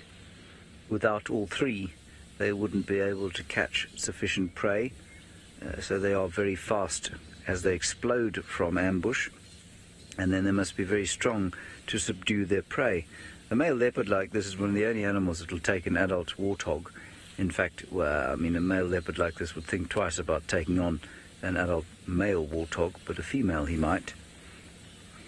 And in fact, that's one of the theories as to what's happened to him here. He did attack a warthog a few days ago. Whether he killed it or not, I'm not sure, and whether or not he killed it and then had it stolen by hyenas, I'm also not sure.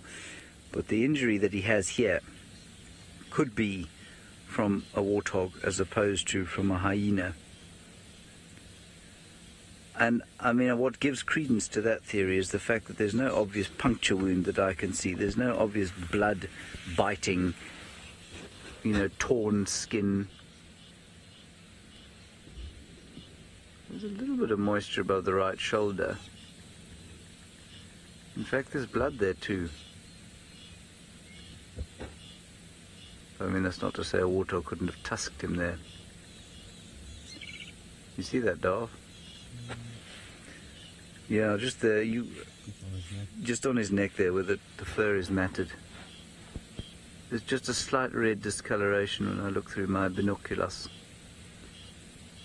Now what he really needs is for something to kill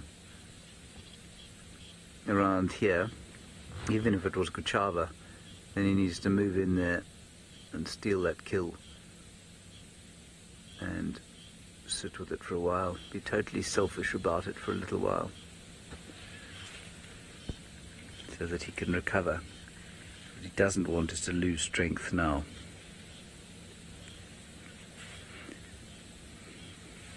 There are squirrels alarming all over the place, and I wonder if Kuchava and her cub aren't somewhere around here. While I ponder these imponderables, let's go across to Ralph, who's pondering a leaf.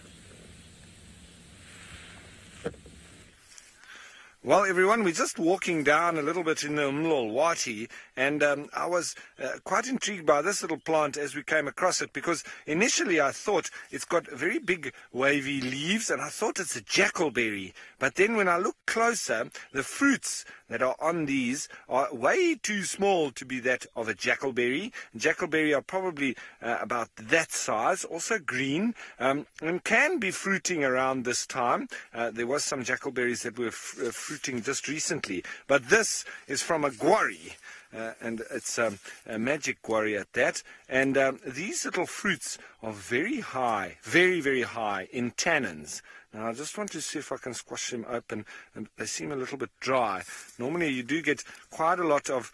these are very dry. No wonder they're still on the plant.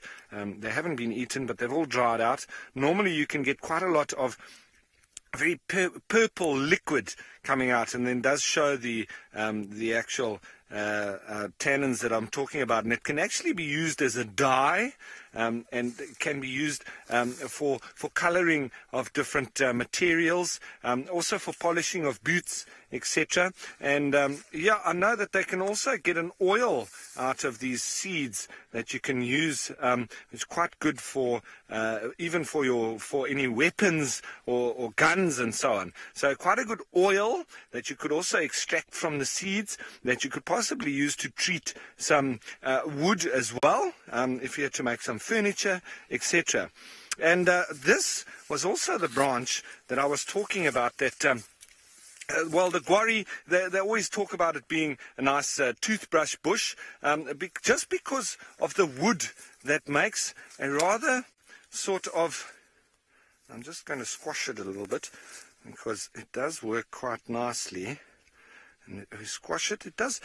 Now, remember that this is a broken down branch by the elephant, so it might be a little bit dry, but if you squash that a little bit quite regularly, not going to break it off, and then just split it up a little bit, it does make for quite a good little toothbrush.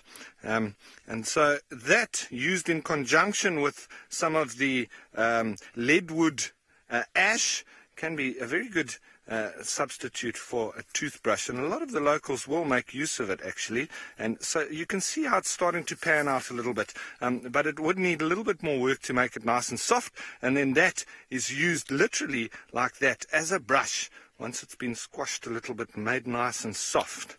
But now, the magic guarri, why is it called that? Euclea divinorum, because they used to take two branches of the Euclea divinorum, and I know that there are still some that do use it. You need to have a bit of a break in the side, or twist, so something like that. And then what they would do was they would hold two of those. So, for instance, like that. So they would hold two of those. Now, this is obviously somebody that's like a witch doctor, a special kind of person that is able to do this. Not anybody would be able to do it. I watched somebody actually doing it in Botswana, and lo and behold, we did find water. But what they do is they hold two of them, and the whole idea is to try and be the connection between the land and the earth. So it's a little bit of like a trance-like state that they do get themselves into. And then they hold two of these sticks like this, and they sort of walk, and they say that it's feeling the magnetism from the water that actually gives them this power. Once they get into a place where there is water quite close to the surface, these branches start pulling inwards and downwards. And he literally said to me, when he was exhibiting it to me in Botswana, in the northern parts, in the Nyanti or the Cylinder concession up there, he said, because I didn't believe it, I mean, and a lot of people wouldn't. And he said to me when he was walking, he said, okay, I found where there is water here. And I said, yeah, whatever, mate. That sounds like rubbish. He said, okay, come and stand here. And as he walked, he said, put your finger in front of it. And literally, I mean, he's holding it in his hand like that, so he can't make it turn. And that branch was literally buckling over my finger. It almost wanted to break, and I could feel the pressure of it. So whether he was a magician able to turn those things in his hands like that or not, well, regardless, he said, we need to dig here. And we dug, and we found water at 4 meters. So it wasn't a small hole, it was a very big hole. And initially when we dug, and we were at about 3 meters, and I thought, this is terribly deep, there's no water here. He said, keep digging. And we did. We struck water at 4 meters, and we literally started to build a little well, and then we built the beginnings of a little fly camp in Botswana. So I have literally witnessed firsthand how the Euclea divinorum works, and it is absolutely magical.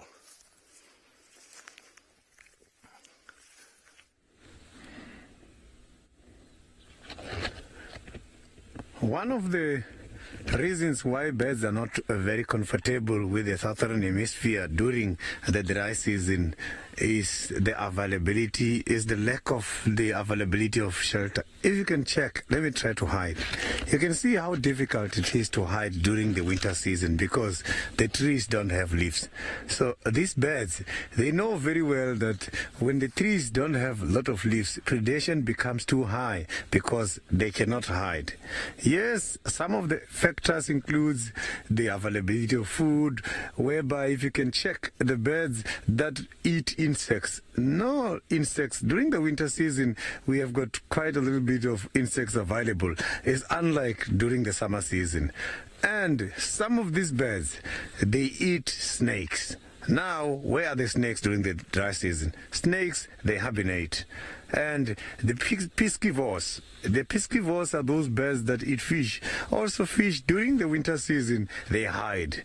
And the length of the day during the winter season in Southern Africa, the days are too short compared to the summer season. So these birds, they have seen that during the dry season, they're experiencing challenges with regards to the availability of food and also availability of shelters. Birds, they also know very well that during the dry season, there is quite a lot of parasitism. A lot of insects are there. And then they decided to leave these areas in this continent to go all the way down to Europe. They will come back during the because when they are there by Europe, it's a pity the conditions are not suitable for those birds to breed. Not all birds in Southern Africa are moving to Europe. Some, they do something which is called the palearctic migration. Those are the ones that go far as Europe. Some of these birds, they do something which is called intramigration. This is a continental migration. They can just go north, south, east of the same continent. Whereas some of these birds, they are going to do something which is called the altitudinal migration. These ones are just going to move from the high altitude down to the low altitude. When coming back to South Africa, some of these birds, they are still going to use the very same host. They will go and build their nest. Some, they even just go there and try to renovate their old areas and stay still in the very same area. So that is why if you park your vehicle next to the trees, sometimes some of the birds, they will land on your vehicle and they will knock your windows. Why are they doing that? Because the birds cannot recognize themselves. They are very lovely, interesting animals. So now I am going to carry on and see if I can find Thandi in this area. I've been to Twins Dam and there is no signs by Twins Dam, but earlier on Thandi has been spotted in this area heading towards the western side of the game reserve. So the chances are still very there. I'm not going to give up. I'm still going to look for Thandi. I told you earlier, the cats, specifically leopards, are my favorite animal. So let me go and see if I can find one of these lovely cats.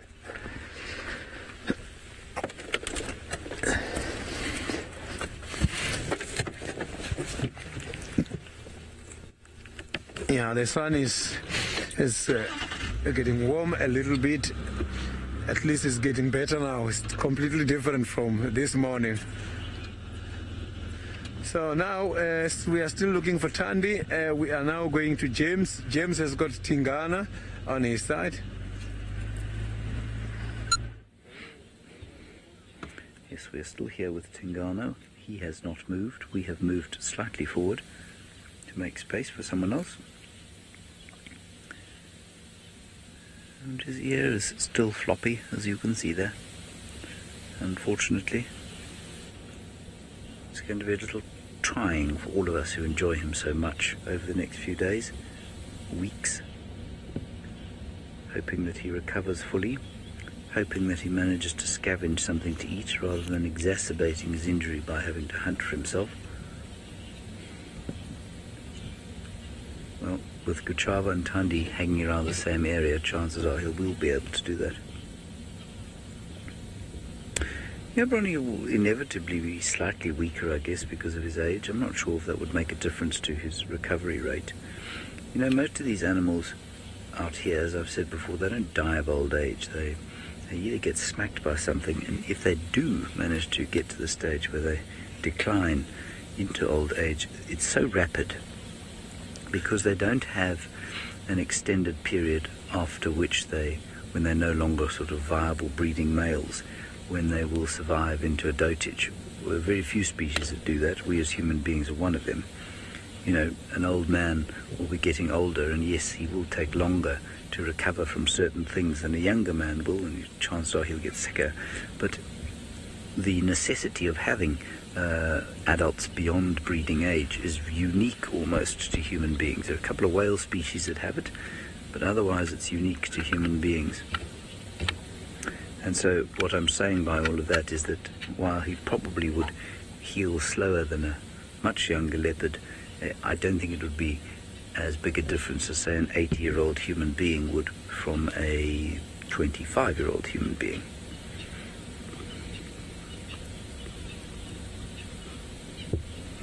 He's not exactly an 80-year-old. Yeah, I'm sure they do have strokes, Carol. I don't think that's what's happened here, though, and I was actually wondering that, because if you watch him, if he was having a stroke, it would have affected more than just his ear. It would have affected the whole side of his face, and his eyelid would be drooping, his mouth would be drooping to one side, and just isn't. It's just the ear. So I don't think there's any stroke there. Also, a stroke is most likely, or quite often, a lifestyle issue. So it's an issue of clogged blood vessels brought about by poor diet, pollution, various other factors that we probably don't understand. But what it means is that wild animals are far less likely to suffer from something like a stroke, or indeed any of our lifestyle diseases, cancers, diabetes, those sorts of things, because they eat what they were designed to eat. Our pets, however, are very different, because our pets very seldom eat what they were designed to eat. Very few people feed their cats and dogs raw meat, for example, which is, of course, what their digestive systems are designed to eat. And so our cats and dogs definitely do get cancers, and they do have strokes. But that's definitely not what's happened here. Well, I say that. I think it's highly, highly unlikely that it's what's happened here.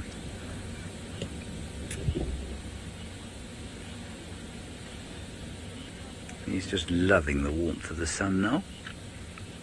Really enjoying the fact that he can convalesce in the warmth of the winter sun. A big cloud that came over here, which I thought was going to cover us for the rest of the day, seems to have disappeared, which is marvellous. Very satisfying indeed.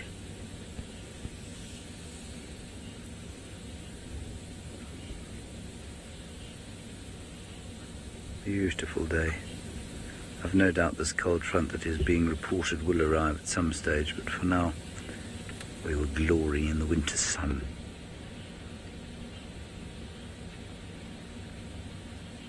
Even the call of what sounds like a tinker barbet.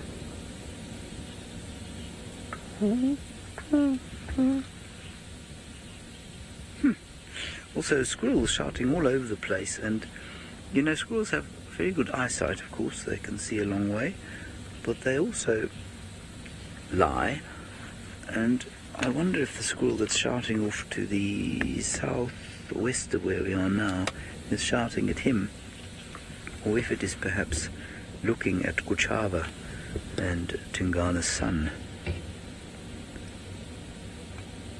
But I'm not sure. It's so thick in there. I'll drive out that way as we leave. I believe you're all discussing your cats and dogs now. It's good. It's always important to discuss your cats and dogs, make sure they're okay. I mean, there are two very important things about cats and dogs, and that's of course that we just don't allow them to exist in the way that they used to. So we feed them ridiculous things and we breed them into these ridiculous shapes.